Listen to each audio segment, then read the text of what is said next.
I'll give you exactly 10 seconds to crawl back into that storage closet before I make sure you never show your face in this city again. Julian hissed, his voice a jagged blade of ice as he gripped Alara's wrist just tight enough to leave a mark beneath the silk of her sleeve. This was the Sterling Gala, a world of $5,000 tuxedos and vintage champagne where the air tasted like old money and arrogance.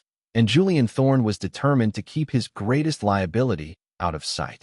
Alara looked at her husband, the man who had spent the last 3 years building a career on the back of her uncredited architectural designs, and felt the final thread of her patience snap. She wasn't just a trophy wife. She was the ghostwriter of his success. Yet here she was, being shoved toward a service hallway like a shameful secret. Julian didn't wait for her to answer before he turned on his heel, adjusting his cufflinks and smoothing his hair to rejoin the glittering crowd, leaving Alara standing in the shadows of a corridor that smelled of floor wax and expensive lilies. But Alara Vance was done hiding. She reached into her clutch, pulling out a pair of silver shears she'd kept for emergencies, and with 3 precise, defiant strokes, she transformed her floor-length, conservative gown into a daring, asymmetrical masterpiece that exposed a hint of leg and a lot of confidence. She shook out her hair, letting the curls fall over her shoulders like a dark waterfall, and stepped out from the hallway directly into the center of the grand ballroom. The room didn't just go quiet, it exhaled. Under the glow of 100 crystal chandeliers, she looked less like a guest and more like the guest of honor. She moved with a grace that came from years of suppressed power, ignoring the frantic, wide-eyed stare of Julian from across the room. He looked like he was about to choke on his caviar. Suddenly, the crowd parted like the Red Sea.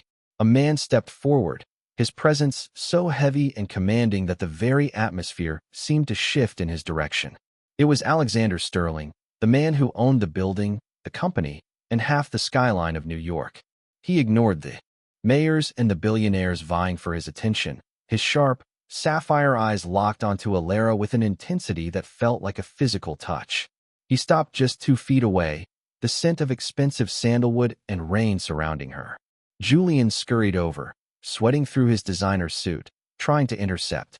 "Mr. Sterling, I am so sorry. My wife has clearly had too much to drink. Let me escort her." Alexander didn't even look at him. He simply raised a hand, a silent gesture that silenced Julian more effectively than a shout. Alexander stepped closer, his voice a low, melodic rumble that vibrated in Alara's chest. "I've been searching for you for 15 years, Alara," he said, loud enough for the surrounding socialites to gasp. He reached out, his thumb grazing the small, crescent-shaped scar on her collarbone, a mark from a childhood accident they had shared a lifetime ago. "You vanished the day after the fire, and I've spent every waking moment since then rebuilding an empire just so I'd have a high enough vantage point to find you again.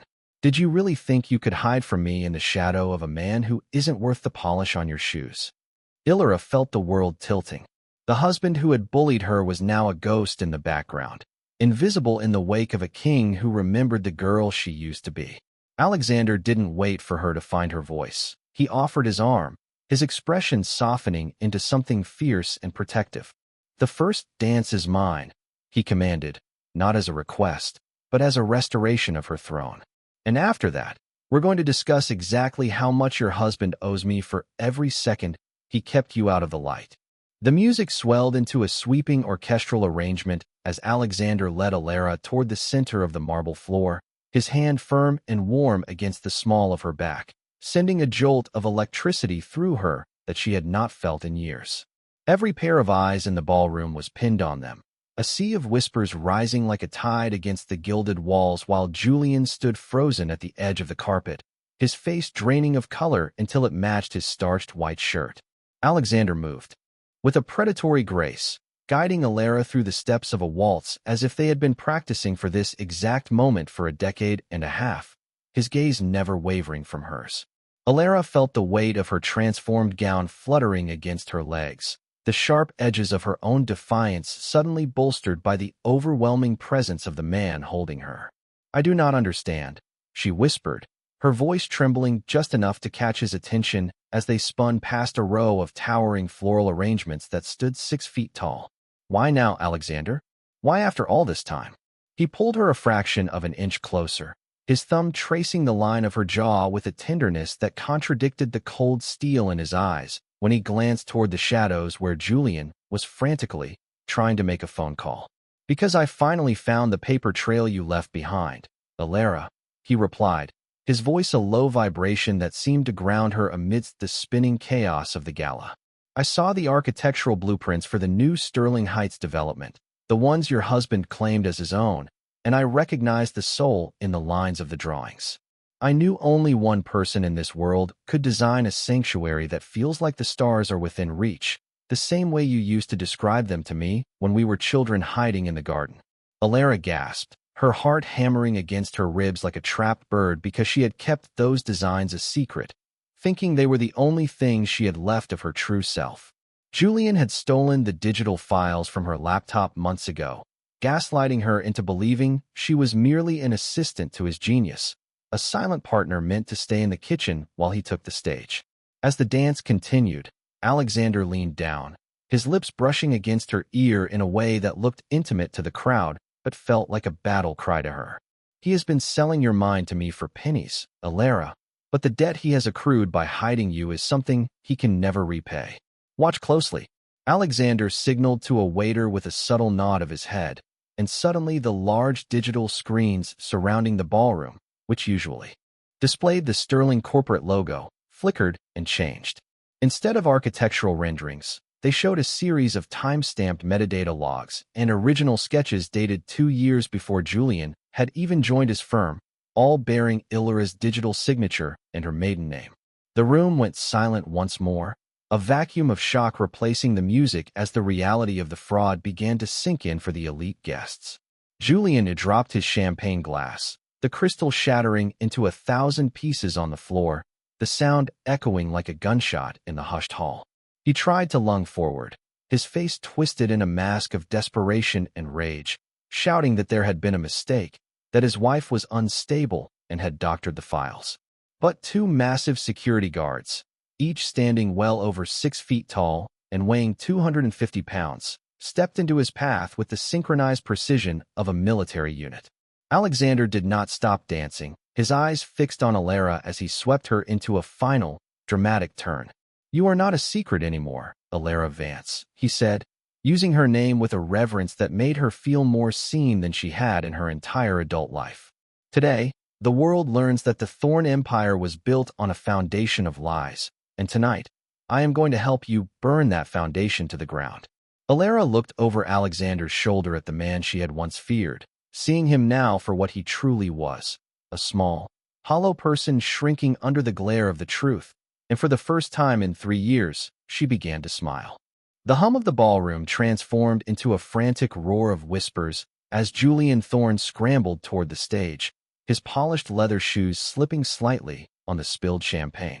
He looked like a man drowning on dry land, his eyes darting between the massive screens displaying the undeniable proof of his theft and the cold, unyielding face of Alexander Sterling. Alara stood her ground, her hand still resting on Alexander's arm, feeling the solid strength of his muscles beneath the fine wool of his tuxedo.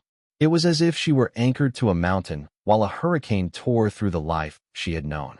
Julian reached the edge of the dance floor, his voice cracking as he pointed a trembling finger at Alara. "This is a setup," he yelled, his face turning a sickly shade of purple that clashed with the mahogany walls of the hall. "Alexander, you are being manipulated by a woman who has spent years living off my salary while she sat at home doing nothing. Those files are forgeries, probably created by some disgruntled IT employee she bribed." Alexander didn't flinch, nor did he let go of Alara's hand. Instead, he took a slow, deliberate step forward, pulling Alara with him into the spotlight. "You talk about salaries and bribes, Julian, but you seem to forget that I personally signed the check for the $500,000 bonus you received last quarter for the Zenith Project designs," Alexander said, his voice carrying to every corner of the room without him even having to raise it. "A bonus for work that I now see was created on a laptop registered to Alara's childhood home in Connecticut, 300 miles away from your office." The crowd let out a collective gasp, and the socialites who had ignored Alara all evening now leaned in, their phones raised to record the downfall of a rising star. Julian tried to laugh, a hollow, desperate sound that died in his throat when Alexander pulled a thin, black folder from the inside pocket of his jacket. I also have the original blueprints for the Sterling Heights Bridge, Alexander continued, flipping the folder open to reveal hand-drawn sketches on vellum paper, aged and slightly yellowed. These were drawn when Alara was 21 years old, long before she even met you. You didn't just steal her current work, Julian. You ransacked her past to build a future you didn't earn. Alara felt a tear escape her eye, not out of sadness, but out of the sheer relief of being believed. She looked at Julian, who was now being surrounded by the two security guards, and for the first time, she didn't feel the urge to hide. She felt like she was standing on top of a skyscraper, looking down at the tiny, insignificant ant that had tried to keep her in a box. I didn't just want to find you, Alara, Alexander whispered, turning back to her ass. The guards began to lead a protesting, shouting Julian toward the exit. I wanted to make sure that when you stepped back into the world, you did so with everything that belongs to you. This gala was never about my company's anniversary. It was a court of public opinion, and the verdict is unanimous. He turned his attention back to the stunned audience, raising his voice just enough to command absolute silence. Effective immediately, Sterling Global is terminating all contracts with Thorne and Associates. Furthermore, I am appointing Alara Vance as the lead architect for the Sterling Heights project, with full creative control and a signing bonus that will make her husband's previous salary look like pocket change. A wave of applause broke out, started by the very people who had looked down their noses at Alara's simple gown just an hour ago. Julian's screams of unfairness were muffled as the heavy oak doors of the ballroom slammed shut behind him, leaving him in the cold New York night. Alara looked at Alexander, the man who had remembered a girl from 15 years ago and fought a silent war to bring her back. Where do we go from here? She asked, her voice finally strong and clear. Alexander leaned in, a rare, genuine smile breaking through his professional mask. Anywhere you want, Alara. But first, we have a city to build, and this time, your name is going to be the only one on the front page. The heavy oak doors had barely settled into their frames when the atmosphere in the ballroom shifted from stunned silence to a whirlwind of flashbulbs and frantic murmurs. Alara stood at the center of the storm, her hand still tucked into the crook of Alexander's arm, feeling the sheer weight of the moment pressing down on her shoulders like a royal mantle. For 3 years, she had been a ghost in her own home, moving through the rooms of their 1,200-square-foot apartment in Brooklyn like a shadow, making sure Julian's dinner was hot and his ego was fed while her own dreams gathered dust in a locked desk drawer. Now, under the blinding lights of the Sterling Gala, she was the only person who mattered. Alexander leaned toward her, his presence acting as a shield against the socialites who were already trying to scramble closer to offer their hollow congratulations. Do not let them overwhelm you, he whispered, his voice a low anchor in the chaos. Most of these people would have stepped over you an hour ago, but tomorrow they will be begging for a seat at your table.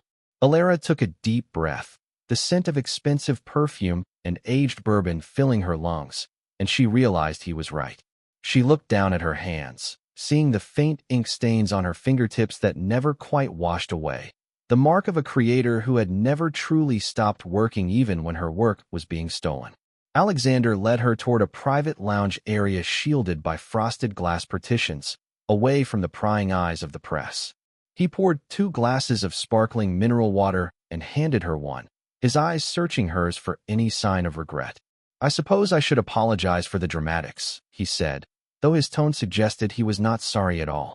But a man like Julian Thorne does not listen to reason. He only understands power and public humiliation. Alara took a sip of the water, the coldness helping to steady her racing heart. You did not just humiliate him, Alexander.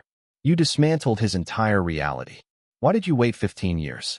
Alexander walked over to the floor-to-ceiling window that looked out over the Manhattan skyline, where the lights of the city stretched out for miles like a carpet of fallen stars. I spent those years looking for a girl named Alara Vance who had disappeared into the foster care system after the fire.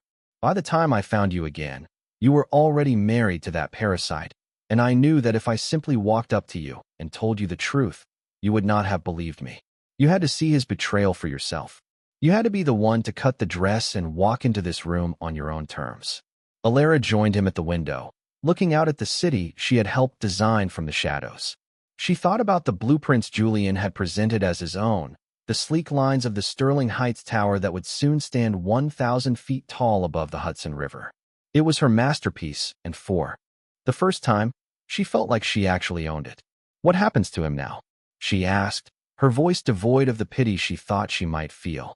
Alexander turned to face her, the light from the city silhouetting his broad shoulders.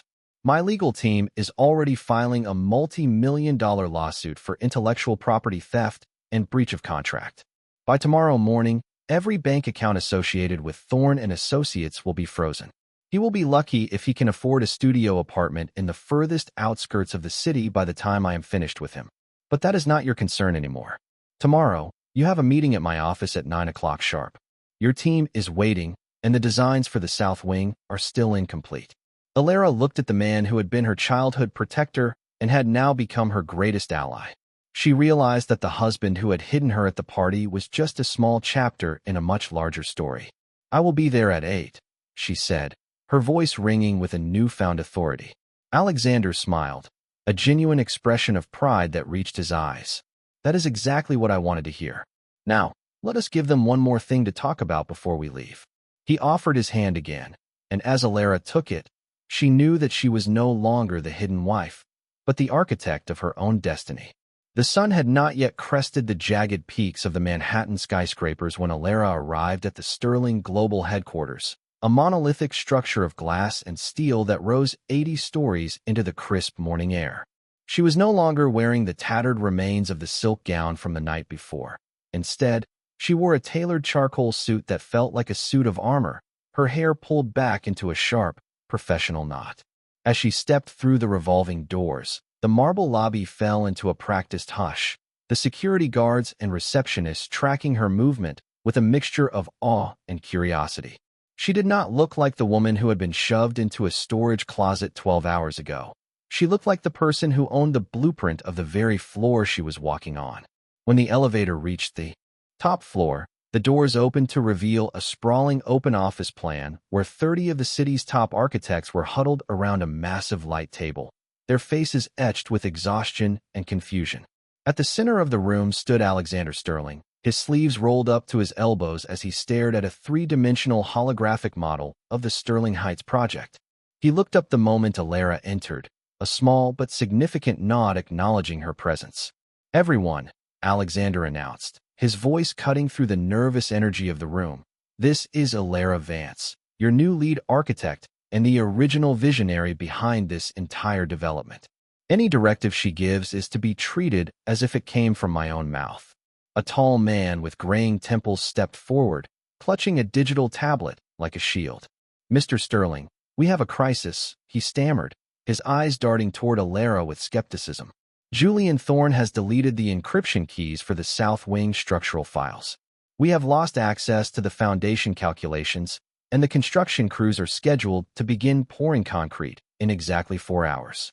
If we do not have those numbers, the entire project will be delayed by 6 months, costing the company $50 million. Alara felt a cold surge of adrenaline as she walked toward the light table, looking at the flickering red error messages on the screens. Julian thought he was being clever, a final act of spite to prove she was nothing without his access codes.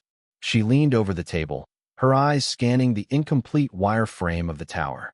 "He did not delete them because he wanted to stop the project," she said, her voice cool and steady as she keyed into the main console. "He deleted them because he never understood how the weight distribution worked in the first place. He was afraid I would find the flaws he introduced when he tried to simplify my math." She began to type, her fingers flying across the holographic keyboard with a speed that left the senior architects breathless. In the world of high-stakes construction, every inch mattered, and she knew the measurements of this building better than she knew the lines on her own palm.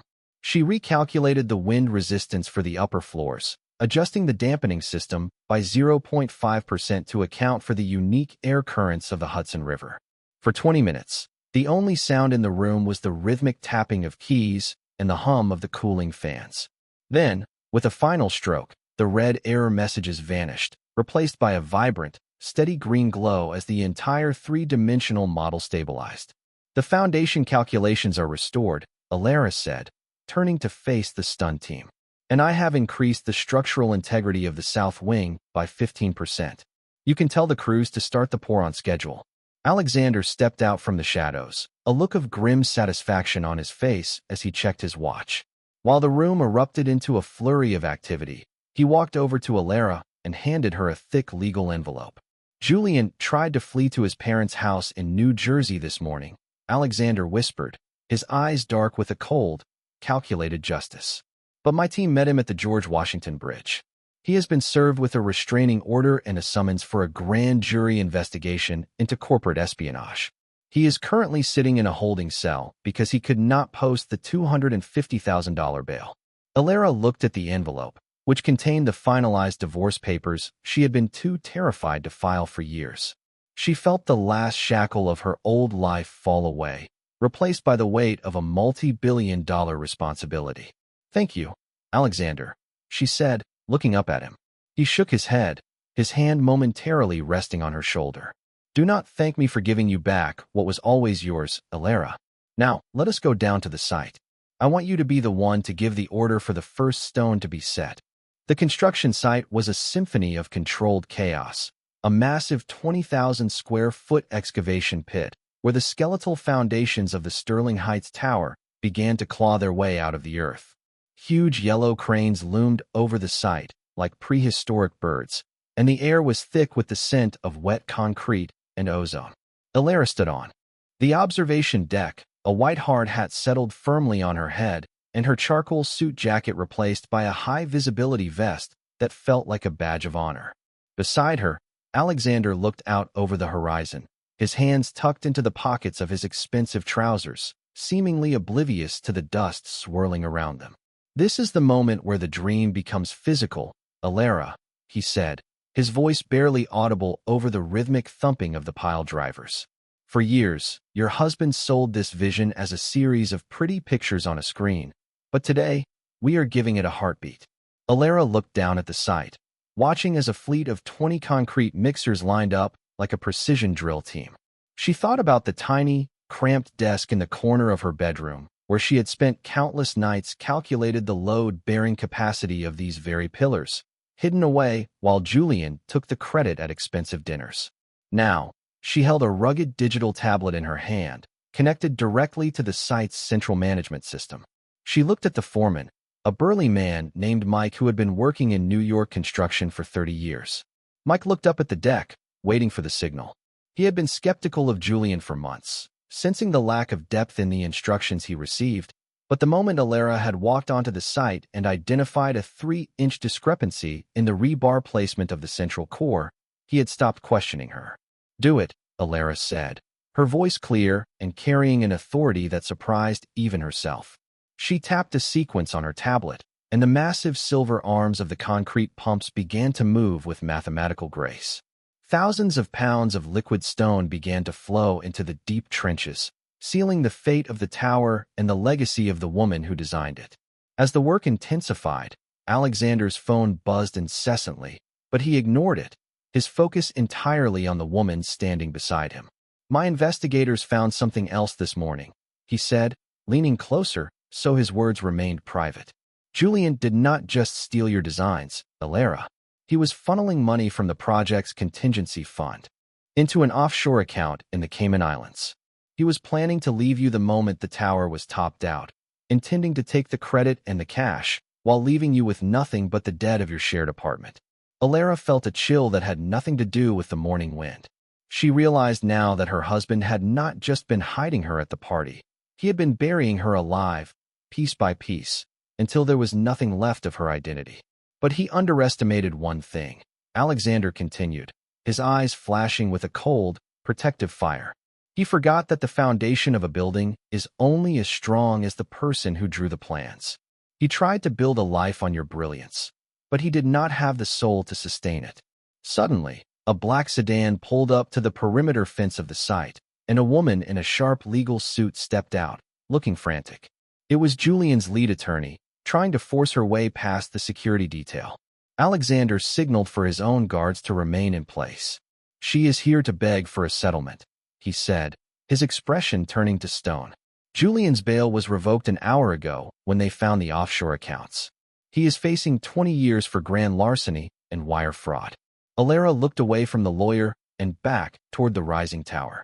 I do not want his money, and I do not want his apologies, she said, her voice steady and final. I just want my name on that building. Alexander reached out, his hand covering hers on the railing of the deck. Your name will be in bronze at the entrance, Alara, and your signature will be on every beam of steel we raise. Julian Thorne is a ghost now. You are the architect. 3 weeks had passed since the groundbreaking ceremony, and the skyline of Manhattan seemed to hold its breath as the Sterling Heights Tower rose at an unprecedented rate of 1 floor every 4 days. Alara stood in the center of her new executive office on the 75th floor of the Sterling Global Headquarters, surrounded by floor-to-ceiling glass windows that made her feel as though she were floating among the clouds. On her polished mahogany desk sat a singular crystal paperweight and a stack of legal documents that had just arrived via a bonded courier. She picked up the top sheet, her eyes scanning the words "Final Decree of Divorce," and felt a profound sense of stillness wash over her, a silence so deep it drowned out the hum of the city below. The man who had spent years trying to diminish her light was now officially a footnote in her history, relegated to a prison cell in upstate New York where he awaited trial for a litany of federal crimes. Alara walked to the window, watching the sunset cast long, amber shadows across Central Park, which looked like a green velvet carpet 2 miles in the distance. A soft chime echoed through the room, and the door slid open to reveal Alexander, who was carrying 2 crystal flutes and a bottle of vintage champagne that cost more than Alara's first car. He did not say a word at first, simply moving to the small bar in the corner to pour the golden liquid, the bubbles dancing in the light of the dying sun. You look like a woman who has finally realized she owns the horizon, Alexander said, crossing the room to hand her a glass. Alara took a sip, the crisp taste of apple and toasted brioche sharp on her tongue. I was just thinking about the apartment in Brooklyn, she admitted, her voice steady and reflective. It was only 900 square feet, but it felt like a labyrinth I could never escape. I used to measure the world in inches, Alexander. Now, I am measuring it in stories and acres. Alexander leaned against the window frame, his silhouette sharp against the purple sky. Julian tried to send a letter from the detention center this morning, he said, his expression hardening into an unreadable mask. He wanted to offer you a deal. He claimed he still has the original hand-drawn concepts for your next project, the Desert Oasis Museum, and he offered to return them if you convinced me to drop the civil suit. Alara let out a short, cold laugh that startled even her. He still does not get it, does he? Those drawings were just the beginning. The ideas are not in the paper, Alexander. They are in here.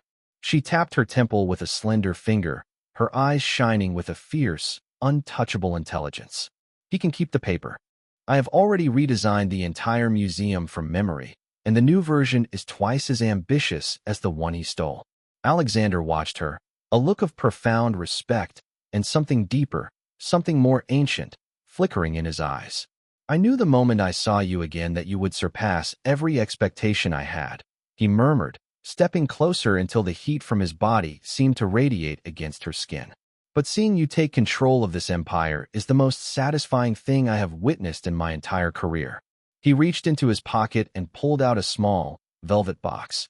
But before Alara could catch her breath, he opened it to reveal not a ring, but a custom gold lapel pin in the shape of a drafting compass, encrusted with a single, flawless blue diamond.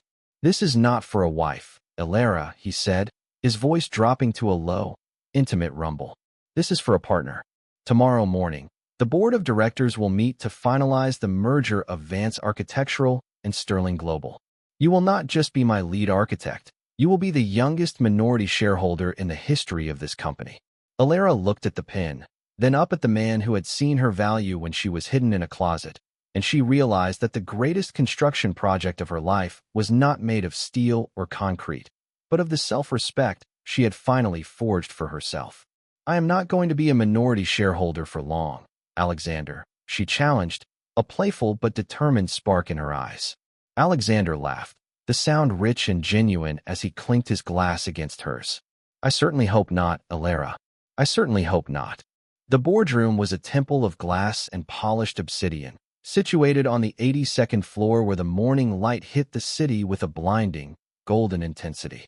Alara sat at the head of the 40-foot table, the gold drafting compass pin glittering on her lapel like a star against the dark fabric of her suit. Facing her were 12 of the most powerful investors in North America, men and women who controlled billions of dollars and who, only a month ago, would have mistaken her for a server or a secretary. Alexander sat to her right, his hands folded with an air of quiet, lethal confidence, watching as Alara laid out the digital blueprints for the Desert Oasis Museum. This project is not merely about aesthetics, Alara stated, her voice projecting with a steady clarity that resonated through the soundproofed room.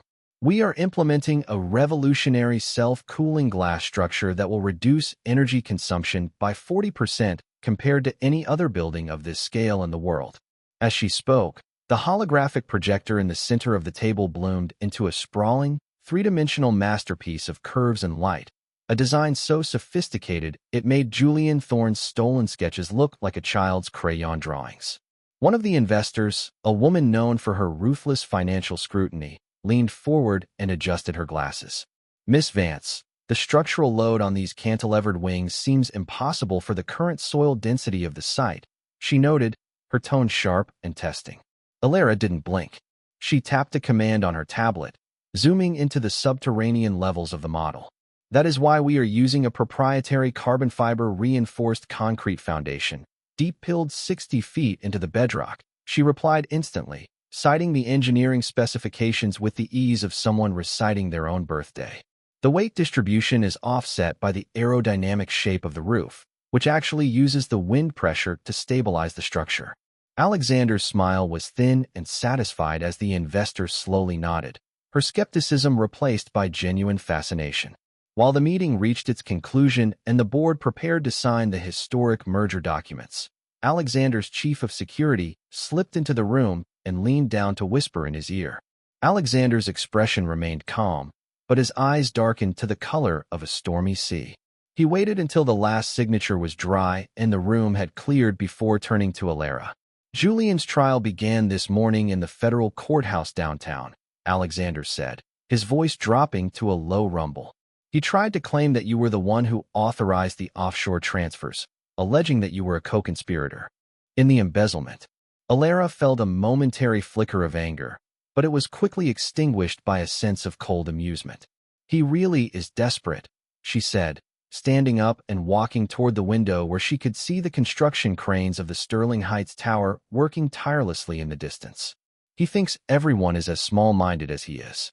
Alexander stood up and walked to her side, his presence a constant, unwavering force. My legal team anticipated this, he continued. We provided the court with the surveillance footage from your Brooklyn apartment, showing you were locked out of the home office on the nights those transfers were made. We also submitted the keystroke logs from your laptop, proving you were working on the museum designs while he was logged into the Cayman accounts from his mistress's penthouse. Alara turned to him, her eyebrows rising in surprise. He had a mistress? Alexander nodded grimly. A junior marketing executive he promised a promotion to. He was spending the money you earned on a life he was building behind your back. It is all part of the public record now, Alara. By tomorrow, every major news outlet in the country will be running the story of the brilliant architect who survived a fraudster's betrayal. Alara looked at her reflection in the glass, no longer seeing a victim or a hidden wife, but a woman who had built a fortress out of her own resilience. Let the world see it all, she said, her voice ringing with a final, unshakable power. I want them to know that you can hide a person in a closet, and you can steal their name for a time, but you can never steal the talent that created the art. Alexander reached out and took her hand, his grip firm and supportive. Tomorrow we break ground on the museum, Alara, and from now on, the only person who will ever be in your shadow is Julian Thorne, looking out from behind a set of iron bars. The grand opening of the Sterling Heights Tower was not just a corporate event. It was a coronation that redefined the New York City skyline under a canopy of midnight blue and silver fireworks. 1 year after the gala that had shattered her old life, Alara Vance stood on the observation deck of the very building she had once designed in secret, looking out over a city that now whispered her name with reverence. The tower rose 1,050 feet above the pavement, a shimmering needle of glass and steel that seemed to pulse with the light of the stars. Alara adjusted the lapel of her white silk suit, her fingers grazing the diamond compass pin that had become her signature of power. Beside her, Alexander Sterling stood with his hands behind his back, his sharp profile silhouetted against the vibrant explosions of light that colored the air. "You did it, Alara," he said, his voice a low rumble that cut through the cheering of the thousands of people gathered in the streets below. "You took a stolen dream and turned it into the strongest foundation in this city." Alara looked at the brass plaque mounted on the wall behind them, which read Alara Vance, Chief Architect and Visionary, and felt a sense of completion that no amount of money or fame could ever provide. Earlier that morning, she had received a final update from her legal team regarding Julian Thorne. He had been sentenced to 15 years in a federal penitentiary with no possibility of parole for 5 years, and his name had been stripped from every professional register in the country. He was no longer a man. He was a cautionary tale, a ghost haunting a prison cell while his former wife moved mountains. The contrast was stark, but Alara felt no malice, only a profound, cleansing indifference. The elevator chimed, and a group of international journalists stepped out, their cameras flashing as they sought a statement from the woman of the hour. Alara did not shy away from the lights this time. She stepped forward, her voice projected through the microphones with an unshakable confidence that reached every television screen across the nation. "This building is not just a triumph of engineering," she told the world, her eyes catching Alexander's gaze for a fleeting, intimate second. "It is proof that talent cannot be caged, and that the truth has a way of rising to the top, no matter how deep you try to bury it." After the press had been ushered back to the lower levels for the gala, Alara and Alexander found themselves alone on the highest point of the tower, the wind whipping around them at 30 miles per hour, yet they were shielded by the aerodynamic glass wings Alara had perfected. Alexander turned to her, his expression softer than she had ever seen it. "The Desert Oasis Museum opens in 6 months, and the board has already approved your plans for the new Green City Initiative in Chicago," he said, stepping closer until they were separated by only a few inches of cold night air. "But I think it is time we discussed a project that has nothing to do with blueprints or bedrock." Alara smiled, the city lights reflecting in her eyes like a map of endless possibilities. "And what project would that be, Alexander?" He reached out, his hand covering hers on the cold steel railing, his grip firm and promising a future they would build together. "A life, Alara. A life where you never have to stand in a shadow again, and where every dream you have is built on a foundation of trust."